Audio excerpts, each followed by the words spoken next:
Hello, everyone, and welcome to this edition of Energy Quick Chat, where we rub minds with stakeholders and players in the energy market.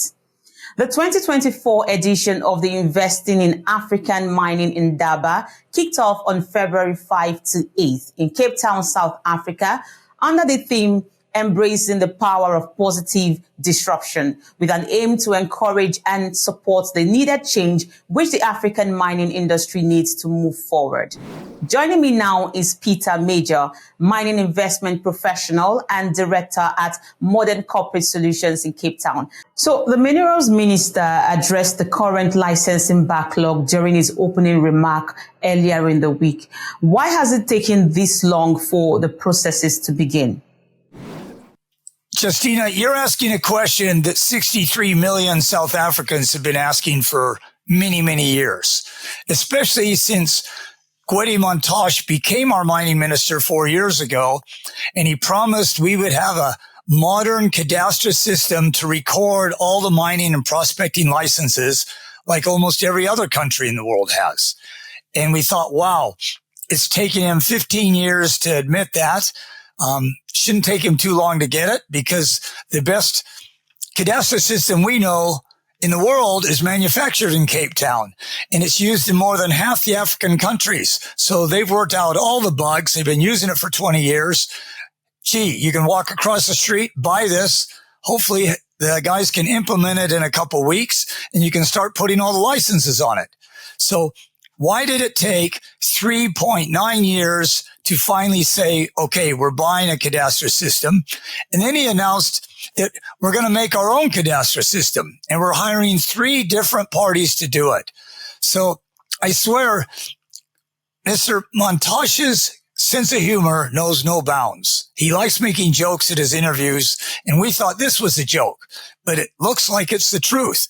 He's chosen 3 very diverse companies, we're not sure they even know each other, to put together a cadastral system for South Africa. And he says it's going to take a year, but he didn't elaborate. So we don't know, is that going to take a year to load all the information onto it so that other people can use it? Or is it going to take a year to figure out how this is going to work? We don't know. Mr. Montash likes to keep us guessing, and we hope it's not another wasted year. This is not that difficult. It's not a big decision. It's not a big expense, but it's a must-have. And it would be a great start to show we want to catch up with the rest of the world in mining, not keep falling behind. So let's talk about overcoming investment obstacles. Do you think that the South African mining industry is pulling the needed foreign investments, considering the energy challenges and logistical bottlenecks that sector is currently experiencing?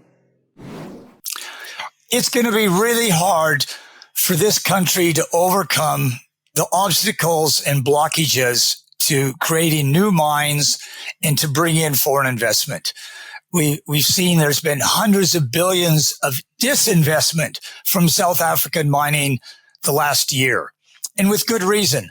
There's so many obstacles that came aboard with the new government, starting with nationalizing all the mineral resources, and then putting in requirements that you had to have a 30% local partner or you couldn't get your license, putting in requirements that you had to buy 70% from certain local suppliers or frontmen for foreign suppliers.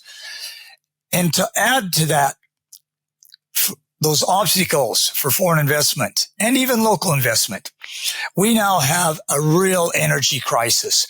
We've had blackouts for over 15 years with no end in sight. And now we have serious transport problems. Our railways are only a third of what they were 20 years ago. And that third is not operating even at 66% of what it was 10 years ago. So our coal producers, our iron ore producers, manganese, chrome, any bulk producer cannot get the material out that he was years ago with no improvement in sight or minimal improvement in sight. And what happened? When the railroads don't work, all these gigantic trucks came out of nowhere. Our highways were not designed for these giant trucks. Our highways were designed and built in the 60s for the vehicles at the time that had axle capacities of 5 tons per axle. Now the legal trucks are running 8 tons per axle today. Many of them are illegal and overloading. So our highways are being destroyed.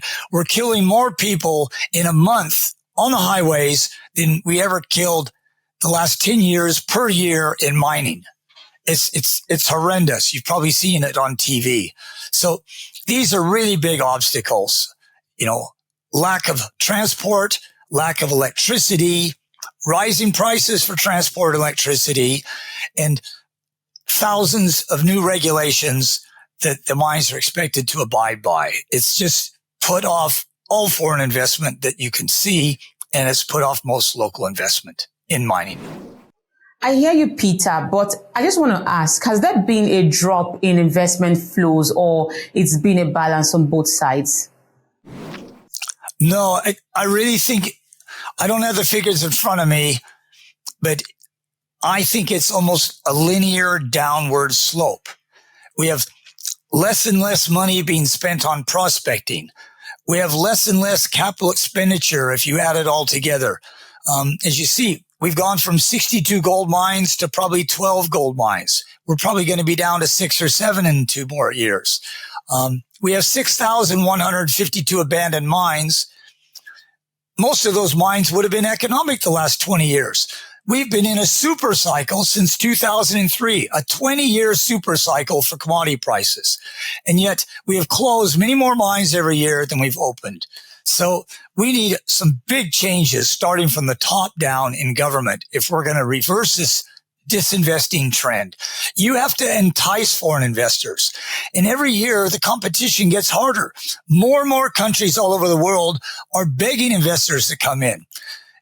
Just as bad, Africa countries are cleaning up their act and begging investors to come in, and they're getting them. Zambia and the DRC alone are getting over $10 billion a year in new mining investment. Now Angola looks like it's going to join. And the U.S. is even helping put a railroad from the DRC through Angola. So we're just losing out all around here on investments. So how is South Africa harnessing its other vast mineral resources in order to aid the global energy transition with mining at its core? Unfortunately, Justina, we're not harnessing our mineral wealth. This country probably still has as many economic minerals as Russia and America put together.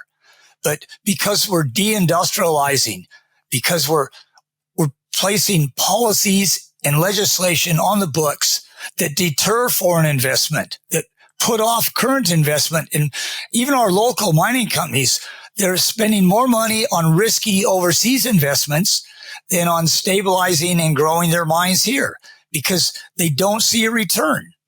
And to be honest, our mining index today is where it was 18 years ago, and that includes dividends.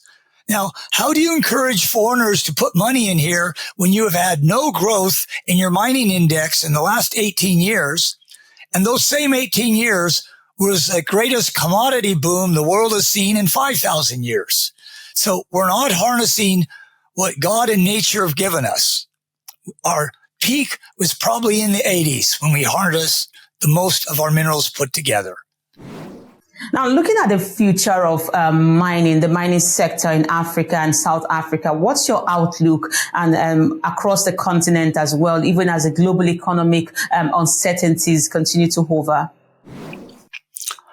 On the continent, my outlook is favorable. On certain countries in Africa, it is very favorable. And I can list some of those countries. Tanzania, Zambia, DRC, Angola, for sure.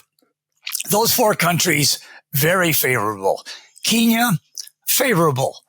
But the other countries, you got to look at a case-by-case basis. We're having too many coups or too many dictators not leaving when they should leave. So investors are smart and they're choosy. They're not saying, let's go to Africa and just throw money around, but they are definitely going to the pretty countries with new policy, good policy, new and or good leaders. Look, Namibia and Botswana, they've been pretty stable. Their mineral policies are pretty stable. I see increasing investment in Namibia. Botswana slowly increasing. So there's enough good examples around us, but there's bad examples, and we should not want to be with the bad examples. Madagascar, definitely Zimbabwe. These are not good examples. And unfortunately, we are almost becoming the worst example out of the 50 African countries north of us. Peter, thank you so much for your time. It's great to catch up with you on how the African Mining Indaba conference has been, and we look forward to speaking with you again soon. Peter Major, Director of Mining at Modern Corporate Solutions. And that's it on our Energy Chat. Thank you everyone for watching. Make sure to comment, like, and subscribe to see more videos like this, and follow Frontier Africa Reports across all our social media handles. I am Justina Okechukwu. Bye for now.